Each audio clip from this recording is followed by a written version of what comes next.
Mais um corte do Bopismo pra você e não custa nada você clicar, deixar o like e se inscrever no canal. Vai me ajudar pra caramba e eu conto com você. Vamos pro primeiro quadro do programa. Eu adaptei, porque, como eu falei, ele é um cara tão plural que o 352, que é o quadro oficial do programa, 72 programas, virou 4231, que são muitos assuntos, em homenagem ao dinizismo, futebol e bailarina. Vamos A lá. gente vai falar do Diniz também. Vamos falar, evidente. Vamos lá. Me fala, por favor, André, 4 filmes que te fizeram chorar.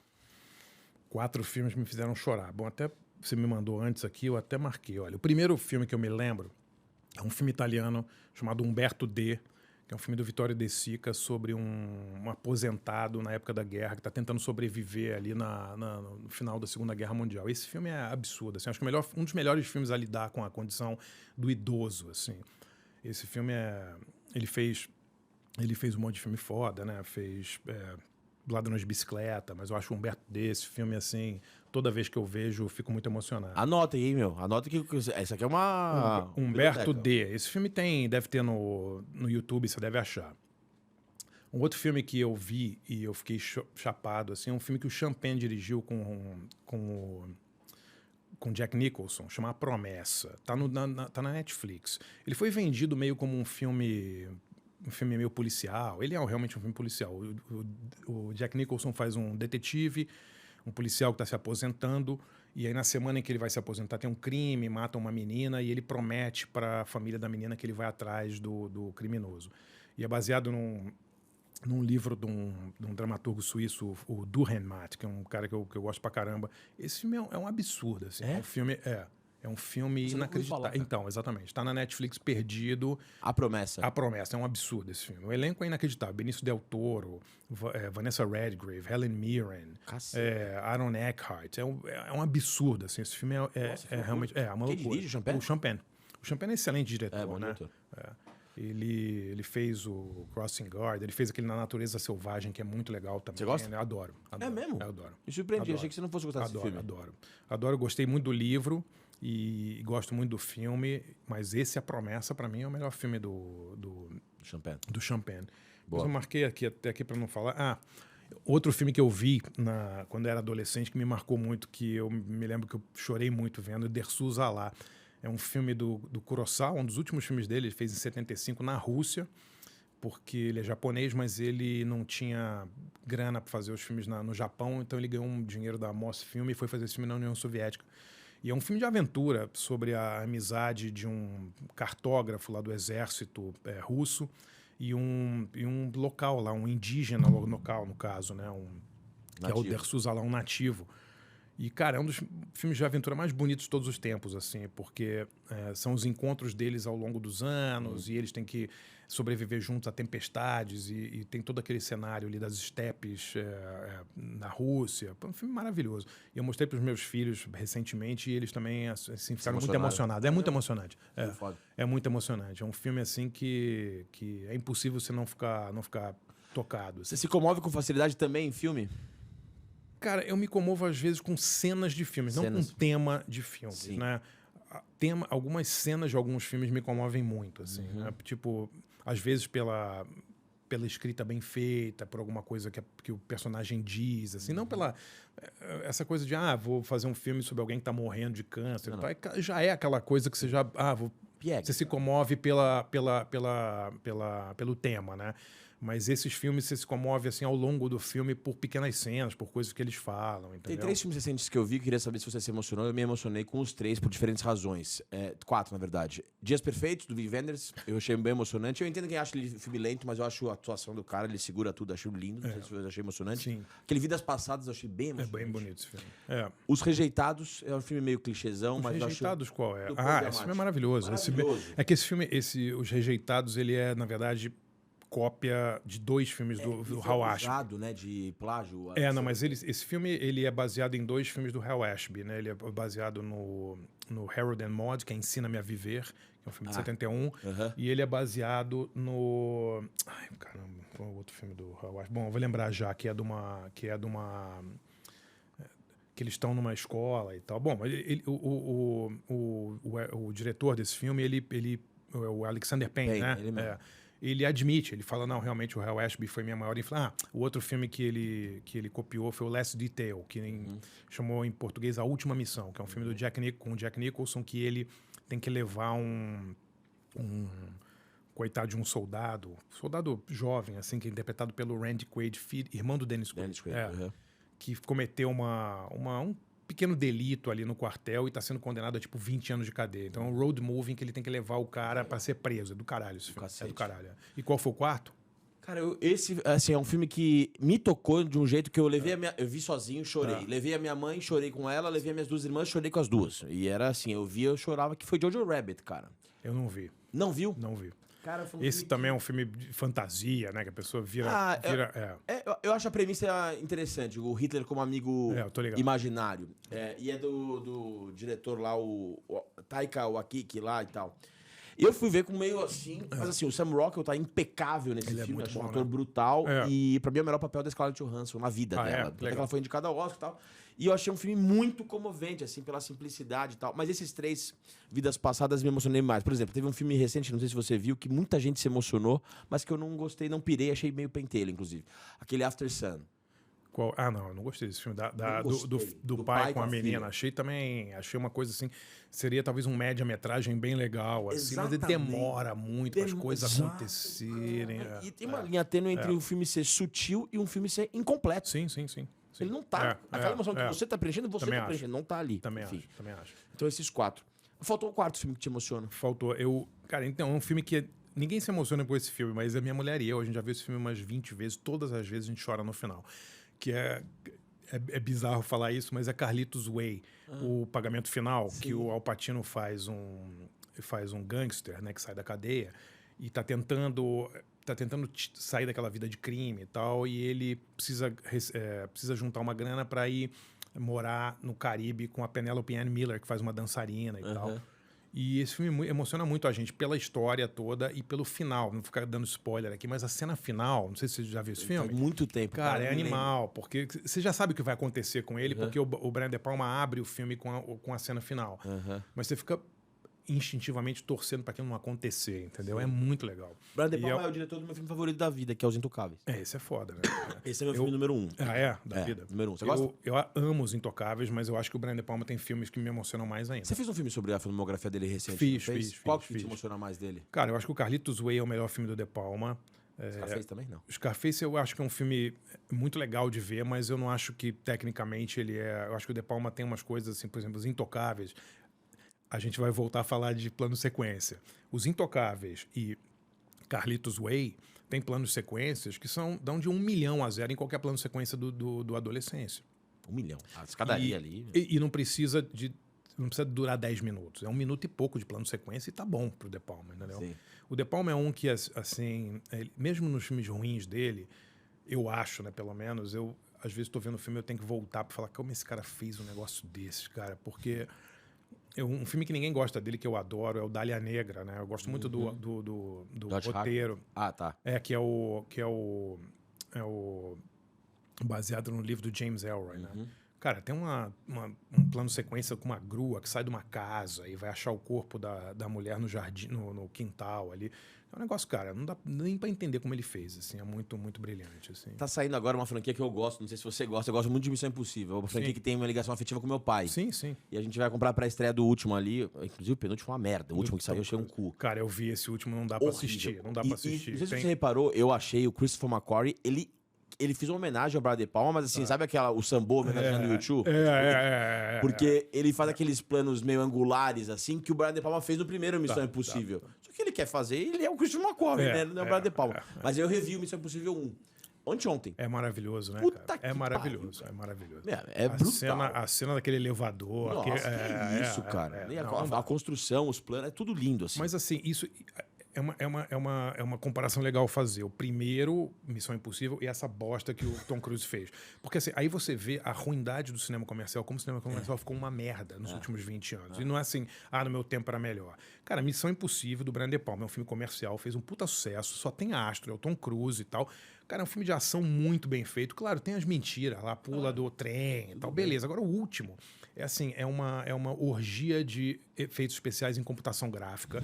Você não se conecta com nada daquele filme, cara. Verdade. Porque o filme é tão explosivo, é tão gigante, é tão coisa que... A mesma coisa que eu sinto quando eu vejo esses filmes tipo Thunderbolts, essas coisas. Porque, assim, é tão fácil hoje em dia fazer efeito especial com essa coisa da tela verde, né? Com computação gráfica, que eles são tão irreais, na minha opinião. Claro, não é para ser real, é efeito especial.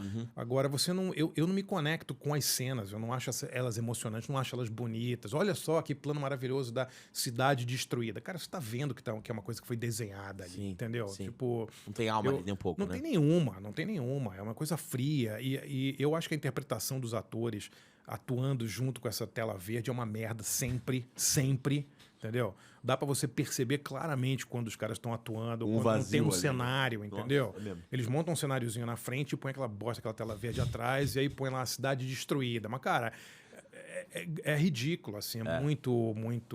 Eu até vou gravar essa semana um quadro sobre isso, sobre como o cinema perdeu muito, eu acho, emoção com efeitos especiais em computação. Porque, assim, quando você vê... Claro, galera, desculpe, não estou comparando ninguém a Lawrence da Arábia, não estou falando isso, entendeu? Mas quando você vê Lawrence da Arábia, ou qualquer filme de aventura, ou Dersu-Zala, que não tem cenário, Dersu-Zala é no meio de uma floresta, entendeu?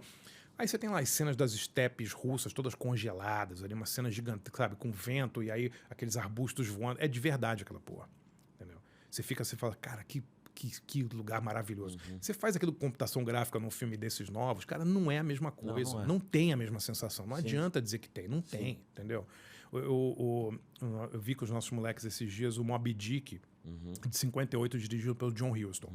Cara, a baleia é tosca pra cacete, um filme feito há 70 anos atrás. Os efeitos especiais, você vê que muita coisa em maquete, com uma beleza, tá? Mas, cara, tem um navio de verdade navegando.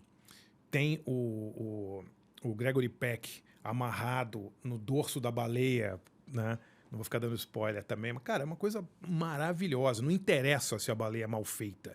Quem fica reparando se a baleia é mal feita ou não... Não foi capturado pelo filme. Não entendeu, entendeu? Não é esse o espírito. Se você acha que aquilo ali é ruim, então vai ver a porra do Thunderbolts que você tá melhor servido.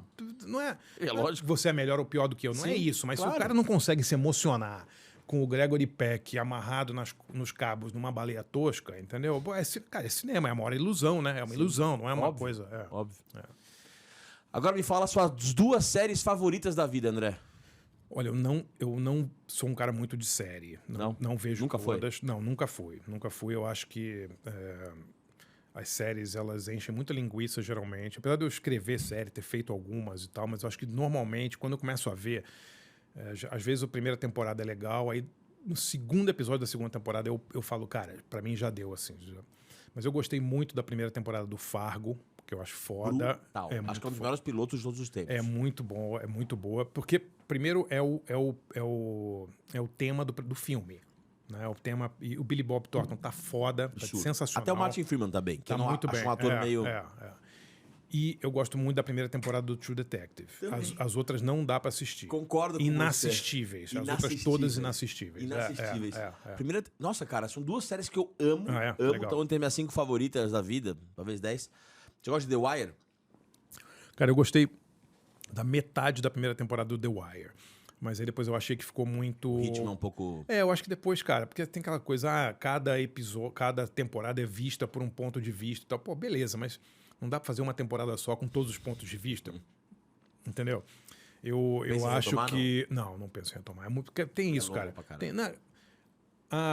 Minha filha, que assiste bastante série, ela fala assim, papai, você tem que ver essa série do não sei quem. Eu falei, tá bom, quantos episódios são? São 4 temporadas de 13. Eu falei, não vou ver. Eu posso ver 30 filmes nesse tempo. Eu não vou ver, não vou nem começar. Entendeu? Não vou nem começar. Eu gostei, por exemplo, uma que eu vi acho que eu vi por mais tempo foi o The Crown, que eu achei muito legal, porque primeiro a história da monarquia, que eu não sabia muito, assim, ela é muito bem feita, né? Que aí todos os episódios são bons. Não tem aquela... Porque me irrita muito essa coisa também. Cliffhanger, que deixa pendurado. Não só o cliffhanger, mas assim, o que eu gostei do The Crown é o seguinte, cada episódio é sobre um fato importante da vida da monarquia. Isso é do caralho, eu acho. Entendeu? Não tem veja cenas dos próximos capítulos. Não tem, entendeu? É isso. Tipo, cada episódio é uma... Ou é o dia que teve um acidente com os mineiros numa mina e a rainha tem que lidar com isso. O outro é sobre uma greve de não sei o quê. É legal, cara. Eu achei muito bem feito. Legal. Mas também chega uma hora que você fala, 5 temporadas, tchau. Né? Você gosta de série de humor? Não, nenhuma, cara. The Office não te pega? Não vi, vi uns pedaços de The Office, assim. Eu gostava tanto das séries britânicas, não que eu vi na época, mas que eu acho muito difícil ver série de humor americana. Acho muito difícil. Acho muito difícil. Acho muito difícil. Não, cara, Seinfeld nunca me pegou. Eu não Friends consigo também gostar. não. Imagina, isso aí eu não chego nem perto. Não chego. Mas The Office nem tentou? É a minha outra série favorita, The Office. The Office e The Wire são minhas séries favoritas. Eu sei que o The Office, você tá falando da inglesa ou da americana? Americana. Eu a britânica é ótima. Eu vi uns pedaços, assim, é o Steve Carell, né? Cara, o Steve Carell é engraçado pra caralho. Eu acho ele muito engraçado. Ele segura tudo, cara. Ele segura tudo, né? Tudo. Acho que talvez você vai gostar, cara. Você gosta de humor de constrangimento? Não entendi. Você gosta de humor de constrangimento? Cara, quando é bem feito, né, cara, eu curto, né? É porque tem gente, por exemplo, meu pai, eu fui tentar mostrar The Office pra ele fechava o olho quando ele ficava constrangido. Eu falava, bom, não é pra você. Sim. Porque eu fico assim, querendo ver ele se fuder, entendeu? Todo mundo falou. Quando eu vi, eu fiquei um pouco incomodado com a câmera, que tem aquela câmera que ela é meio assim, né? Você te incomoda? Mas eu preciso ver. No dia ali me incomodou, cara. Eu tenho tanta coisa pra ver que se eu começo a ver uma coisa e ele não me pega logo, eu meio que dou uma desistida, entendeu? Então tem um monte de séries assim. As pessoas falam, nossa, a série é maravilhosa. Aí eu vejo um e-mail, aí eu deixo de lado e nunca mais vejo. Fica ali, tipo assim, vamos tentar ver, não, vamos ver outra coisa, entendeu? E a gente revê muito filme também. Minha mulher e eu, a gente revê. Eu tento ver um filme por dia. Imitando seu avô que lia um livro por dia, exatamente. É isso? Legal pra cacete, a gente tenta ver um filme por dia. Então, todo dia às 8 horas a gente senta e vê um filme. Nossa, que legal. É um hábito que vocês têm? Um ritual assim? Porque a gente geralmente dorme às 10, então é o horário que meu filho acorda muito cedo, que ele tem aula super cedo. Então a gente põe ele pra dormir às 8 e a gente vê um filme, sempre. Puta, legal pra cacete, cara. Legal. Vou imitar esse hábito, falou. É legal e... Então você começar a ver todos os filmes da Marvel nesse tempo? Porra, cara, aí... Você vai dormir às 8h30. Vou parar, eu prefiro dormir às 4 da tarde, pra não ver nada. Agora vamos pro 3. Me fala 3 jogadores do Fluminense que mais te irritaram, André. Me irritaram? É. Putz, esse é... Isso é difícil, né? Cara, olha, o Fluminense... 3 que mais me irritaram. Vamos lá. Primeiro colocado era um cara tradicional, folclórico da torcida do Fluminense, que era um lateral direito chamado Carlinhos Itaberá. O Carlinhos Itaberá, diz a lenda lá no Fluminense, que o Fluminense teve que aumentar o alambrado da Pinheiro Machado, porque todo o cruzamento dele provocava um acidente de ônibus ali, de carro, porque a bola passava por cima do alambrado e ia cair na rua, entendeu? Sofisticado essa cara, o Carlinhos Itaberá virou folclore, a torcida do Fluminense cantava Itaberá, seleção. Era uma coisa assim, cara, era inacreditável. Ele errava até lateral, ele não sabia bater lateral. Aí, em 2002, eu fiz um filme sobre o Fluminense, pro centenário do Fluminense. Saudações Tricolores, né? Saudações Tricolores. Eu fiz com meu parceiro Heitor Dalancourt, que é um historiador do Fluminense. O cara até legal pra você trazer aqui. Legal. Músico, o cara é foda. E a gente entrevistou o Gerson, Canhotinha de Ouro. Eu vou contar essa história aqui, eu nunca contei essa história, mas é uma história muito boa.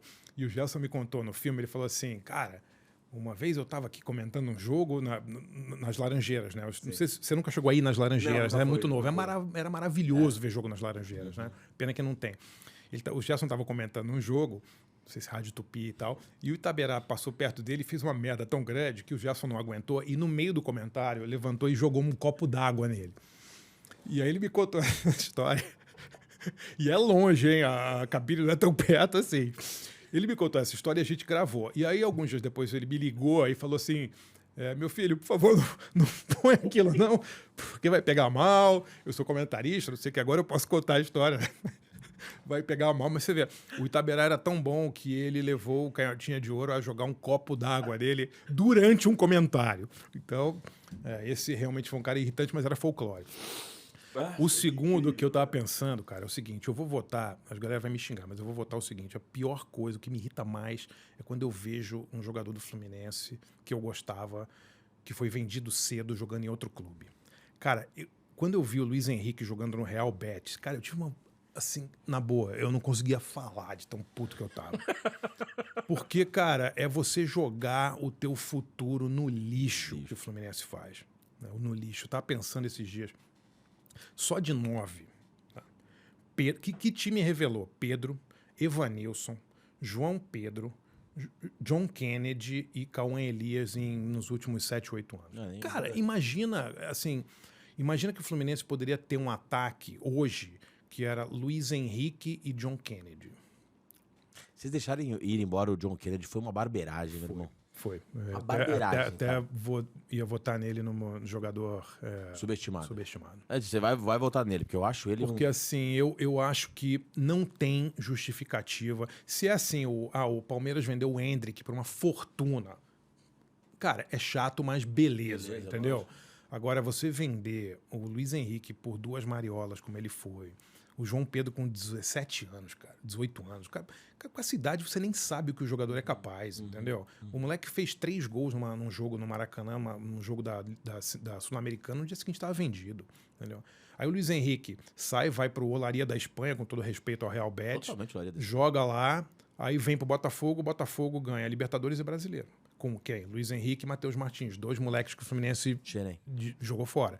Quando eu vejo Ayrton Lucas, Gerson, Pedro jogando no mesmo time, você fala, porra, tem alguma coisa errada aí, entendeu? Nossa, deve doer pro tricolor isso, né, cara? Cara, é muito triste, assim, porque, por exemplo, o Gerson era um cara que eu nunca achei que ele jogou no Fluminense o que ele poderia ter jogado, né? Por quê? Porque ele era muito novo, assim, ele é um cara meio displicente em campo, mas você via o cara jogando e você falava que esse cara é muito bom de bola, entendeu? O Pedro jogou um pouco mais e tal, se machucou e tal, depois ele foi bem escroto com o clube, processou o clube, o negócio não se faz, mas beleza, mas cara, joga muita bola, entendeu? Então é frustrante porque você fala, pô, o que o Luiz Henrique poderia ter feito no Fluminense? Você imagina o Luiz Henrique jogando no time de 23 do Fluminense? Aí o que me deixa lívido é depois você ouvir a entrevista do Diniz falando assim, nós tentamos muito trazer o Luiz Henrique em 2024. Então por que deixou ele ir embora em 2022? Não, porra. Não é que deixou ele ir embora por uma puta grana. Ele foi por nada, entendeu? 18 sei lá, o que foi, entendeu? Você via o cara jogar, você falava, porra, esse cara não pode sair do time. Diferente pra entendeu? E ele faz o time todo jogar melhor, ele faz qualquer centroavante fazer 500 gols. O Tiquinho Soares, quantos gols o Tiquinho Soares fez do Botafogo com ele, entendeu? O Igor Jesus virou o Igor Jesus, foi pra seleção por causa do Luiz Henrique. Eu não vejo jogo de outro time, mas eu via jogo do Botafogo só pra ver o Luiz Henrique jogar. É mesmo? Eu não tenho hábito eu gosto, digamos assim, eu gosto mais do Fluminense do que de futebol. Então, assim, eu também gosto mais de São Paulo de futebol.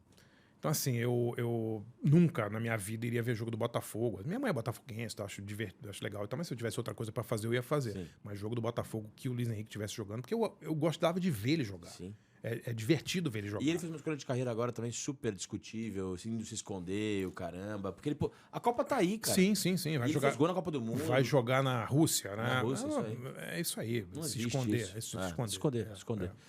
Qual outro jogador te irritou? Cara, o que mais me irritou é um cara que eu não perdoo até hoje, foi o Dodô. Né? O Dodô, não estou falando pelo que ele produziu em campo, mas por uma atitude que ele teve em campo que, assim, eu acho que foi a coisa mais horrível que eu já vi um jogador fazer com um clube de futebol. O Fluminense estava na semifinal da Libertadores e era aquele time de 2008 que o Dodô era meio reserva, mas o Renato Gaúcho, que era o técnico, às vezes botava o Cícero, lembra? Lembro, lógico. E o Dodô ficava melindrado que ele não entrava em todos os jogos ou não era titular. Pois bem, o Dodô faz o gol, terceiro gol contra o Boca no Maracanã. A gente ganha do Boca numa semifinal, vai para a final da Libertadores e o Dodô não comemora o gol. Se você olhar, ele sai andando, os jogadores pulando atrás dele, ele não comemora o gol. Eu lembrava disso. Ele era meio casca de ferida, Dodô, né? Cara, eu acho assim, quando você não consegue entender a grandeza que é para um clube que nunca tinha chegado numa final de Libertadores, você chegar naquele momento, é o apogeu, naquele momento era o apogeu da história do clube. Você chegou numa final de Libertadores, você não comemora o gol porque você tá putinho com o técnico, porque ele não te botou, vai cagar, entendeu? Vai cagar. Tipo assim, não tem condição. Isso é uma coisa assim, cara. Sem porra. Sem dúvida. E eu percebi isso vendo o jogo. Eu tava no Maracanã, foi a semifinal da Libertadores, e depois vendo na televisão, eu falei, cara, não acredito, esse cara tinha que ser expulso do clube. Alguém tinha que chegar lá e falar, cara, você tá fora. Como é que você não comemora um gol desse? Como é que você vai andar assim com carinha de puto enquanto os outros estão loucos, a torcida maluca e tal? Mas eu achei aquilo ali, cara, um negócio assim, uma falta de consideração com o clube, sabe? Uma coisa assim que noção do contexto, porra, né? cara, porra, não tem, entendeu? Tipo, Cara, você tinha que estar muito feliz. O cara que saiu pra você entrar devia estar muito feliz, entendeu? Tinha que estar muito feliz, entendeu? É que o futebol virou isso que a gente tá vendo agora também, né? Os caras não tem conexão nenhuma com o clube, o cara jogou em 15 clubes, tá cagando se o time tá na final ou não, né? Isso dá uma Muito brochada triste. também, né? Também não, dá brochada total. Total, Assim. Futebol, eu falo que eu não vejo jogos de outros clubes, mas eu via nos anos 80. Eu ia pro Maracanã ver o Roberto Dinamite, já fui muito, de geral, ver Botafogo. Zico. Tava... Cara, Flamengo eu nunca fui ver. Naquela época, assim, não tô falando mentira, mas é verdade, a gente ganhava bastante do Flamengo. A gente ganhou 2 cariocas em cima do Flamengo, 83, 84, né? Então, e o Zico, quando eu fui, ele tava na Europa, ele foi pro Udinese, né? Então eu não vi muito ele, mas vi o Bebeto, tinha um timaço, né? Mas eu fui pro Maracanã ver, cara, Curitiba e Bangu, final de 85 do Brasileiro, eu tava lá, vi o Botafogo ganhar o Carioca finalmente 89. Eu ia ver jogos de outros clubes. Hoje em dia... Fui ver... Não vou, cara. E era legal você... Eu morava na Ilha do Governador e o estádio da Portuguesa tinha muito jogo lá, então eu ia sempre ver jogo lá. Então eu vi aquela foto famosa, icônica, tirada por Ronaldo Teobaldi, do Roberto Dinamite entrando em campo. Você já viu essa foto? É uma foto histórica. É uma foto do Roberto Dinamite entrando em campo, ganhou o prêmio ESSO 77. Ele entrando em campo, ele tá numa grade assim e tem os torcedores em volta com os braços para fora da grade. Se digitar Roberto Dinamite, estádio da Portuguesa, você vai ver. É uma foto clássica, assim. Eu tava nesse jogo, foi em 77. Tava lá? Tava. Eu fui com meu pai. Já aparece aqui. Já aparece? É uma foto maravilhosa. E a gente ia muito ver o Vasco, o Botafogo, o time do Del Aranha. Linda essa foto. É linda essa foto. E o Roberto a gente morava na Ilha do Governador e o Roberto morava lá também. Então eu tinha uma simpatia. Era uma época que você tinha simpatia pelos outros times. Não tinha essa coisa bélica de, puta, vamos torcer, quero que todo mundo morra, entendeu? Sim, tipo, hoje em dia tá meio... Escroto, assim. Escroto, essa é a palavra. Essa palavra tá meio escroto mesmo. Escroto. Agora me fala um artista brasileiro da sua vida, André. O artista brasileiro da minha vida é, sem dúvida nenhuma, o Zé Mojica Marinho, o Zé do Caixão. Pra mim, o cara que eu conheci pessoalmente, fiz um livro sobre ele, foi amigo nosso, muito amigo, né, querido, assim, meio segundo pai, assim, um cara que eu admiro. Ele era um cara que, pela iniciativa, assim, né, era um cara semi-analfabeto aqui da Vila Anastácio ali, que fez 30 filmes, sabe? Que criou um jeito de fazer cinema. Eu admirava o Mojica, assim, de uma maneira... Tava perto dele, assim, e a gente era tão amigo que eu não consigo... Não falava isso pra ele, assim. Mas pensando, assim, nos exemplos de independência, sabe? Tipo, o Mojica só queria filmar, cara. Era muito bonito, assim, sabe? Ele não queria fazer mais nada, tipo... Ele falava uma coisa que me emocionava muito. Ele falava assim, hoje em dia, essas equipes aí de filmagem... quer todo mundo sair para o almoço, para almoçar, fica todo mundo com fome, com sede, com não sei o quê. Porra, quando eu tô filmando, eu posso ficar 3 dias direto sem comer, sem dormir. Ele falava isso numa boa, não falava em entrevista, ele falava para mim, entendeu? Sim. E eu falava, cara, é isso aí, entendeu? Paixão é isso aí. Cara, uma coisa assim, voraz, assim, uma coisa maior que ele, sabe? Ele só gostava, ele falava assim, o que eu gosto mesmo é ouvir aquele barulho do negativo. Aí o barulho negativo é aquele negativo passando na máquina. Você falava, nossa, isso aí me dá um tesão. Você acha que ele é um cara um pouco... Você acha que ele é um pouco subestimado na percepção geral? Cara, acho que não. Acho que ele morreu, assim, sendo até valorizado, né? Porque os filmes dele saíram no exterior, então ele teve uma série sobre ele. O nosso livro, meu e do Ivan, ajudou também um pouco e tal. Mas eu acho que ele teve um final de carreira melhor do que muitos artistas brasileiros, que esses sim morreram, muita gente morreu sem ninguém saber, sem nada, né? Então eu acho que o caso dele...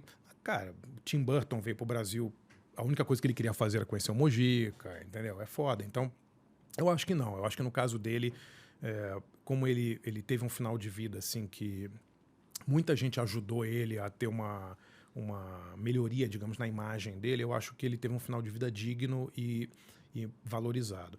Agora, cara, é difícil porque muita gente conhece a figura do Zé do Caixão e não conhece os filmes dele, né? É bizarro, né? Você pergunta pra galera, e o Zé do Caixão? Aquele cara das unhas e tal. Sim. Mas não viu os filmes. Os filmes são muito foda. São muito bons. Um puta artista mesmo. É um puta artista.